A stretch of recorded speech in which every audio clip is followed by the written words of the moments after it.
ये रास्ता बनाओ पहले, ये वाला, इसको रास्ते को बनाओ पूरे, बैठे बैठे बनाओ। आर्मी के जवान ऐसे होते हैं क्या? अगर ड्यूटी लगा दी, जब तक दूसरा व्यक्ति नहीं आएगा, बेटे सड़क पे घूम रहे, रैली में बैठा आपके आराम से, जब तक एक आर्मी के जवान की जगह उसकी जगह लेने वाला दूसरा जवान नहीं आता, आर्मी का जवान एक पैर से नहीं हिलता। ये होती है आर्मी। चश्मा लगाने थोड़ा ही आर्मी बनती है। चश्मा लगाने वाले तो फिर उन्हें दिखता ही नहीं कुछ भी। तो बहुत बहुत धन्यवाद। आज इस चुनाव के अवसर पे भीलवाड़ा के इस क्षेत्र में, यहां गंगापुर में आने का मौका मिला और आपका प्यार मैंने वहां हेलीकॉप्टर जहां लैंड किया था, हेलीपैड से लेके यहां तक देखा। बद्री जी का बहुत संघर्ष यहां है और मैं और हनुमान जी शायद मुझे लगता है कि हम संघर्ष के लिए ही पैदा हुए हैं। हम व्यक्तिगत अगर हमारे हित होते तो शायद हम उन पे कुछ और सोच लेते, लेकिन आप जो नौजवान बहुत जोश में हैं, मंच पर हमारे नेता सभी बैठे हैं, आरएलपी, एसपी, भीम आर्मी के, जिले के, प्रदेश के नेता। अब से कुछ दिनों बाद, जिस दिन मेरा जन्मदिन है, 3 तारीख को आपके यहाँ चुनाव का परिणाम आ रहा है। चुनाव के परिणाम के दिन एक खबर और चलेगी, आप देख लेना कि तीसरे मोर्चे से गठबंधन के जो प्रत्याशी, गठबंधन के जो चेहरा थे हनुमान बेनीवाल जी, वो मुख्यमंत्री बन सकते हैं। ये खबर भी 3 तारीख की शाम को आपको टीवी में चलते दिखाई देगी। मेरी भी इच्छा है,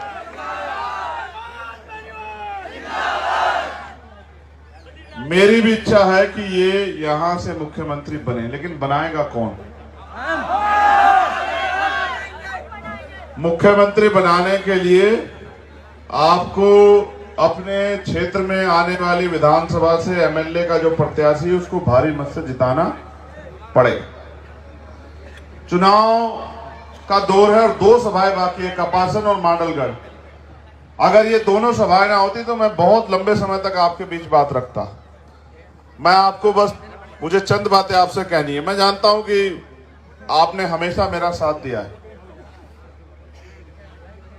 राजस्थान स्पेशली दलित समाज के लिए तो शमशान घाट से ज्यादा नहीं, क्योंकि इतने अन्याय यहां मैंने देखे हैं पिछले 5 साल में।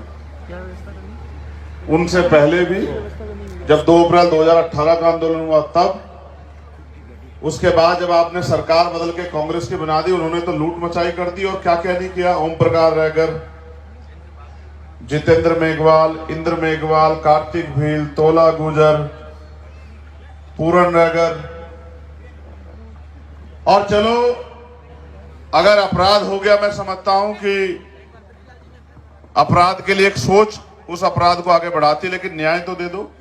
आपने देखा कार्तिक भील की पत्नी कब से बैठी है सड़क पर, मूछे रखने पे हत्या, मटकी छूने पे हत्या।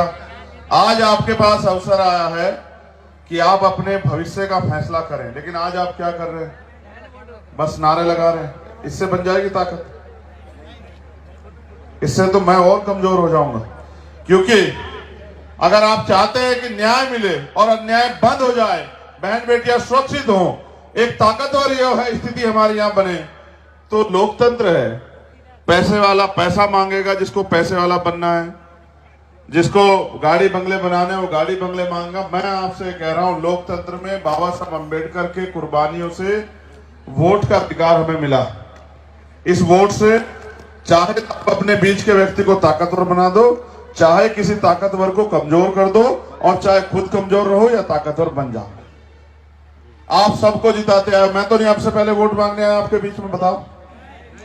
लेकिन आप कोई एक ऐसी संघर्ष भी बताओ जिसमें आपके साथ कोई भी अन्याय हुआ हो और सारे नेता घर में बैठे हो या चंद्रशेखर भी घर में बैठा हो। आप बताओ, कोई एक ऐसा मामला बताओ जिसमें सारे नेताओं ने हाथ खड़े कर लिए हो और आपका भाई आपके बीच खड़े होकर इस लड़ाई को न लड़ता हो। पिछले 5 साल मैंने खूब जेलें काटी, तमाम तरह की मुसीबतें चली, सीबीआई ईडी इनकम टैक्स से मेरा कुछ बिगाड़ नहीं पाए, झूठे मुकदमे कर दिए, जेल में दवाई बंद कर दी, लेकिन जब इससे भी नहीं रुका तो गोली चला दी। 4-4 गोली खा के भी आपके आशीर्वाद से जो माए बहनें यहाँ बैठी हैं और नौजवान भाइयों के प्यार से आपके बीच में हूं। लेकिन मैं आपसे इस बार ताकत मांगने के लिए आया।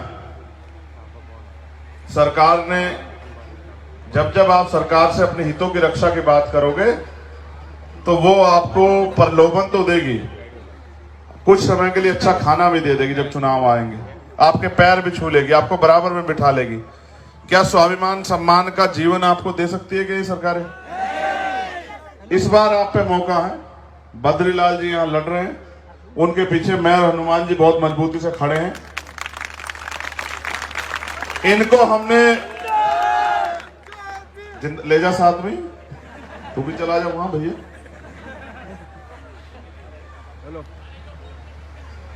ये हमारे लोगों की कमजोरी है, जरा सी भीड़ देखेंगे हल्ला मचाने लग जाएंगे, कम से होंगे चेहरे उतार लेंगे, काम नहीं करेंगे बस।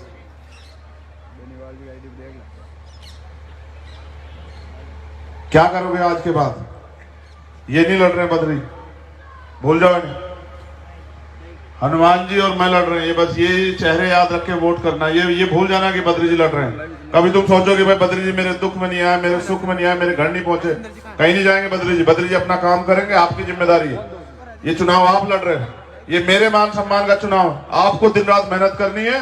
अगले 5-6 दिन घर से निकल के लोगों को तैयार करो और अपनी कीमती वोट को बोतल के निशान पे डाल के यहाँ RLP HP गठबंधन को मजबूत करो, खूंटा ठोक दो।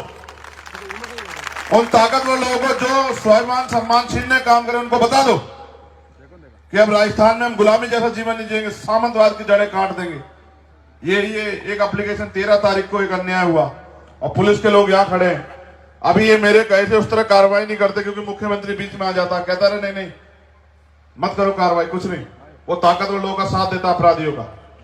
और मैं कह रहा हूं प्रशासन पुलिस से मेरा कोई विरोध नहीं है, मगर मैं उनको कहना चाहता हूं, आपको पता है सरकारें आती जाती रहती है, कुछ ही दिन की बात है, 1 महीना नहीं बचा। कितना दिन बचा भाई? 15 दिन है। 15 दिन बाद ये मुख्यमंत्री तो कुर्सी से नीचे पड़ा होगा, इसको नहीं बैठने देंगे मुख्यमंत्री को, और हमारा आदमी कुर्सी पे बैठा होगा। फिर कौन मुख्यमंत्री बचाएगा अपराधियों को? जब इनके हाथ में आप न्याय देने की ताकत होगी तो बताओ कोई अन्याय हो जाएगा क्या आपके साथ? लेकिन ये ताकत कैसे बनेगी मेरे लोगों? पैसे वाले आएंगे, आपको पैसे दिखाएंगे, लाल पीले कागज, अच्छा खाना, शराब परोसेंगे। क्यों? क्योंकि आप पे वोट है। चाहे तो इस वोट को बेच दो, बर्बाद कर दो, चाहे वरना अपने आने वाले भविष्य को तय करते हुए अपनी वोट की ताकत बना लो। अब आपको फैसला करना है। आप जितने लोग यहां बैठे हो मंच पे, आपको भी कह रहा हूं, अगर वास्तविकता में चाहते हो कि ये संघर्ष और मजबूत हो, राजस्थान में हम लोग ताकतवर हो, तो फिर हिम्मत लगाओ। बहुत नारे लगा लिए 5 साल, मैं तो जानता हूं ना आपने आंधी देखी ना तूफान, दिन देखा ना रात। मेरी एक बात पे खड़े रहे। मैंने ऐलान कर दिया कि बंद कर दो तो आपने बंद कर दिया, मैंने कह दिया कि वहां आंदोलन कर दो, आंदोलन कर दिया।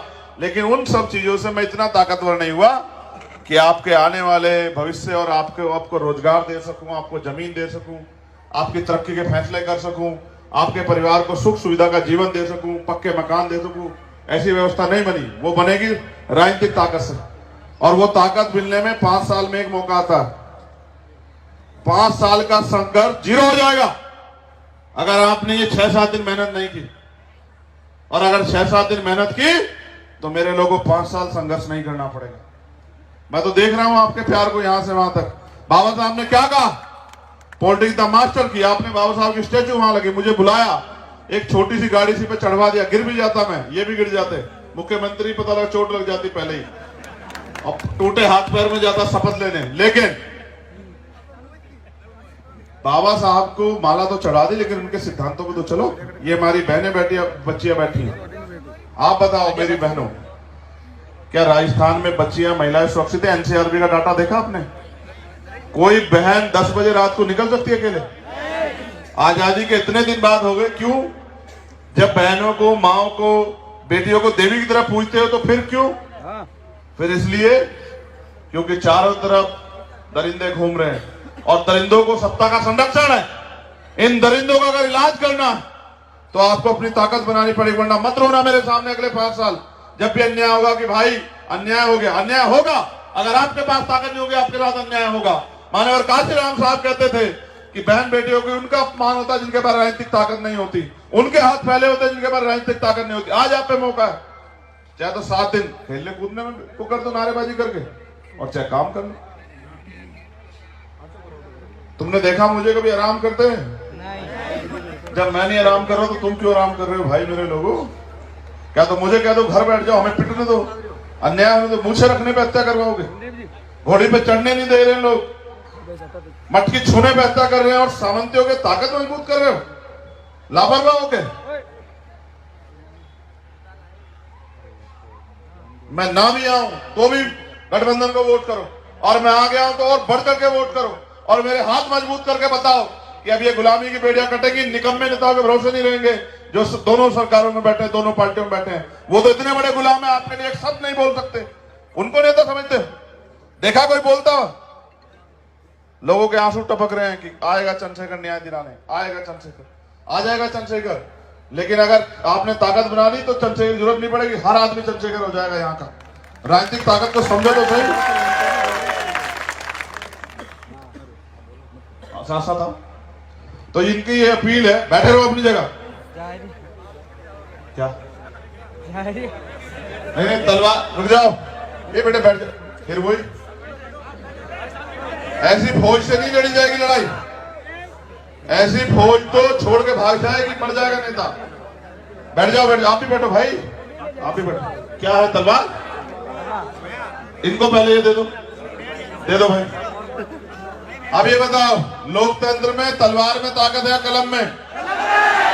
तलवार की ताकत रखो अपने पास, कलम की ताकत दे दो मुझे। कलम की ताकत कैसी होती है? रास्ता बना के रखो, हटाओ और सब लोग अपनी जगह बैठो। एक बात को एक सेकंड में मान लिया करो, उसके बाद दोबारा मत कहलवाया करो, उससे बात कमजोर होती है। अपनी जगह पे बैठ जाओ। जगह हमारे अब ये 10 दिन के चुनाव सब ठीक हो जाए, 10 दिन के चुनाव के बाद 10 दिन तक मेहनत करनी, उनको आने दो, रास्ता दो। ये बेटे इधर हो, इधर हो, इधर हो। ऐसी फिर वही ये सिपाही हो तुम बहादुर, हटाओ रास्ता। इनसे महिलाओं से बात करेंगे, तुम लोग बैठो, बहन बेटियों से बात करेंगे, बैठ जाओ, बैठ जाओ। ये बेटा